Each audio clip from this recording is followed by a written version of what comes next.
अगर आपके पैरों में ताकत पहले जैसी नहीं रही, अगर सीढ़ियां चढ़ना मुश्किल लगने लगा है, अगर बिना वजह बार बार पैर सुन पड़ जाते हैं, तो ये सिर्फ कमजोरी नहीं, शरीर की चेतावनी है। और अगर अभी भी आपने इन 3 आदतों को नहीं छोड़ा, तो आने वाले वक्त में टांगों की मांसपेशियां हमेशा के लिए काम करना बंद कर सकती हैं।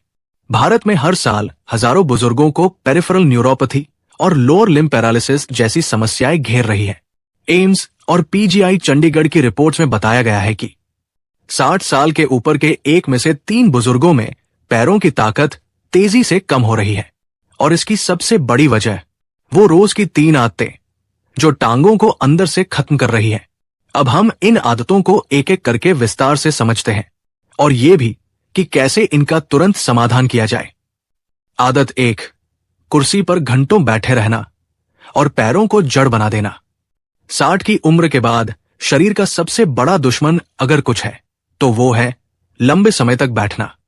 आप सोचते हैं मैं थका हूं इसलिए आराम कर रहा हूं, लेकिन यही आराम धीरे धीरे पैरों को अक्रिय, निर्बल और लकवाग्रस्त बना देता है। जब आप लगातार 2 या उससे ज्यादा घंटे एक ही स्थिति में बैठे रहते हैं, तो टांगों की मांसपेशियों में खून का प्रवाह धीमा हो जाता है। खून के साथ आने वाला ऑक्सीजन और पोषण रुक जाता है। इसके कारण मांसपेशियां सिकुड़ने लगती हैं और उनका काम करने की क्षमता घटती जाती है। NIH, national institutes of health की एक रिसर्च कहती है, जो बुजुर्ग हर दिन 6 घंटे से ज्यादा एक जगह बैठे रहते हैं, उनमें टांगों की ताकत 40% तक घट जाती है। ये गिरावट सिर्फ कमजोरी नहीं, बल्कि चलने फिरने की क्षमता पर सीधा हमला है। धीरे धीरे आपको सीढ़ियां चढ़ने में दिक्कत, बैलेंस बिगड़ना और लंबे समय तक खड़े रहने पर घुटनों में झटका महसूस होने लगता है। पैरों में भारीपन और सुन्नता जो आप मामूली समझते हैं, असल में न्यूरोमस्कुलर इनएक्टिविटी के संकेत होते हैं। इसका एक ही इलाज है, हर आधे घंटे में शरीर को चलाना। क्या करें? हर टाइम बाद 2 मिनट पैदल चलें, घर में ही सही। टीवी देख रहे हो तो पैरों को हिलाते रहें। कुर्सी पर बैठे बैठे ही टांगों को सीधा करके 10 सेकंड हवा में रोकें। दिन में कम से कम 3 बार। मोबाइल पर बात करते हुए खड़े होकर टहलें। खाने के बाद 5 मिनट धीमी चाल से चलें। छोटे छोटे ये बदलाव आपकी टांगों में फिर से रक्त प्रवाह बढ़ाएंगे, मांसपेशियों में ऑक्सीजन पहुंचेगी और लकवे की दिशा से वापस सेहत की दिशा में मोड़ लाएंगे। वीडियो में आगे बढ़ने से पहले मैं ये कहना चाहूंगा कि 199 रुपए वाली मेरी ये ई बुक अभी सिर्फ 47 रुपए में मिल रही है, लेकिन ये ऑफर सिर्फ पहले 100 लोगों के लिए है।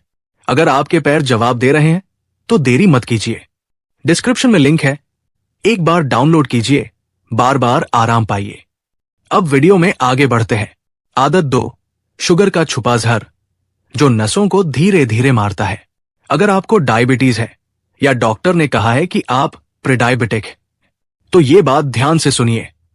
आपके शरीर का सबसे बड़ा नुकसान शायद आपको दिखाई नहीं दे रहा, लेकिन आपके पैरों की नसें हर दिन थोड़ा थोड़ा खत्म हो रही है। जब खून में शुगर का स्तर लगातार ऊंचा बना रहता है, तो नसों के चारों ओर की झिल्ली पर सूजन आ जाती है। उस झिल्ली के भीतर, जहां से नसों को ऑक्सीजन और पोषण मिलते हैं, वहां ब्लॉकेज शुरू हो जाता है। नतीजा, नसों की कार्यक्षमता गिरती है। धीरे धीरे वे सुन्न, कमजोर और फिर पूरी तरह निष्क्रिय हो जाती है। इसी स्थिति को मेडिकल भाषा में डायबिटिक न्यूरोपैथी कहा जाता है। ICMR की एक रिपोर्ट बताती है, भारत में हर 4 में से एक बुजुर्ग इस स्थिति से ग्रस्त है, पर ज्यादातर को इसका एहसास तब होता है जब नसें 50% से ज्यादा डैमेज हो चुकी होती है। कैसे पहचाने? पैरों में सुई चुभने जैसा एहसास, गर्म चीज रखो तो फर्क न पड़े, ठंडी लगाओ तो भी महसूस न हो, रात को पैर जलते हैं या बर्फ जैसे ठंडे हो जाते हैं, चलते हुए संतुलन बिगड़ता है, पैर घसीटते हैं। अगर ये लक्षण धीरे धीरे रोज बढ़ रहे हैं तो समझिए आपकी नसें कमजोर पड़ रही हैं और टांगे लकवे की दिशा में जा रही है। क्या करें? 1.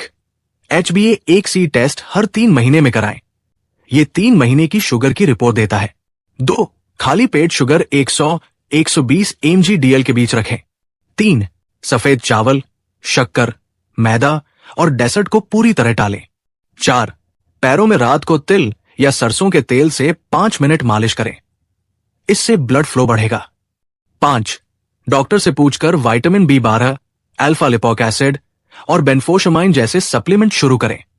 ध्यान रखें, डायबिटीज की असली मार आंखों पर नहीं, दिल पर नहीं, सबसे पहले नसों और पैरों पर पड़ती है।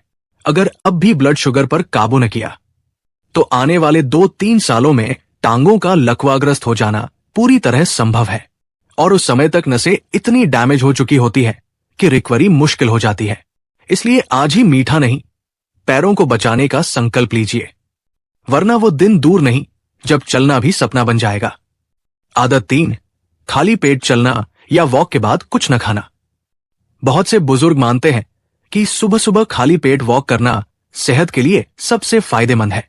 कई लोग इसे फैट बर्न या डिटॉक्स जैसा कुछ समझते हैं, लेकिन सच्चाई ये है, 60 साल की उम्र के बाद खाली पेट वॉक करना टांगों की मांसपेशियों को धीमे जहर की तरह गला सकता है। जब आप सुबह उठते हैं तब शरीर का शुगर लेवल पहले से ही कम होता है। अगर आप बिना कुछ खाए 30-40 मिनट वॉक करते हैं तो शरीर को तुरंत एनर्जी की जरूरत होती है, और अगर ग्लूकोज मौजूद नहीं है तो शरीर सीधे मांसपेशियों को तोड़कर एनर्जी बनाता है। इस प्रक्रिया को कैटाबॉलिज्म कहा जाता है, और अगर यह बार बार हो तो सार्कोपीनिया यानी उम्र के साथ मांसपेशियों का गलना तेज हो जाता है। हार्वर्ड हेल्थ पब्लिशिंग की एक रिपोर्ट बताती है, जो बुजुर्ग सुबह खाली पेट एक्सरसाइज करते हैं उनमें मांसपेशियों की टूट फूट दोगुनी दर से होती है। यही कारण है कि कुछ समय बाद वॉक के बाद थकावट, पिंडलियों में खिंचाव, मांसपेशियों में अकड़न और शरीर में लगातार कमजोरी महसूस होने लगती है। अगर आप वॉक के बाद कुछ नहीं खाते तो मांसपेशियों को मरम्मत के लिए जरूरी प्रोटीन नहीं मिलता और धीरे धीरे मसल मास गिरने लगता है, जिससे चाल ढीली, संतुलन बिगड़ा और गिरने का डर बढ़ जाता है। और हाँ, डिस्क्रिप्शन में दिए गए लिंक से मेरी ई पुस्तक खरीदना न भूलें। इसका हल क्या है? 1. सुबह वॉक पर जाने से पहले 4-5 भुने चने, 1 केला या 2 खजूर जरूर खाएं। 2. वॉक के तुरंत बाद 30 मिनट के अंदर कुछ प्रोटीन लें, जैसे 1 उबला अंडा, 1 कप दूध या दही। 3.